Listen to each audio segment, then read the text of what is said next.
За сонь манайхаа одоо стрим хийх гээд нөгөө стрим хийх гингүүд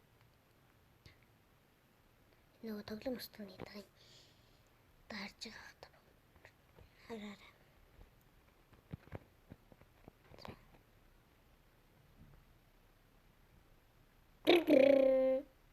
Иймнэ.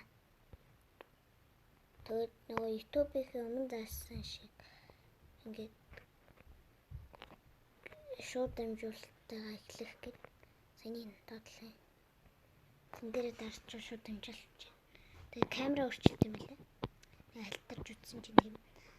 Би тэгээд шууд дамжуултын хүү яах вэ гэд та бүхэн комментэнд бичээрэй. Тэгээд ихэнх нь хийчих гэсэн л гэж бичгэл баг.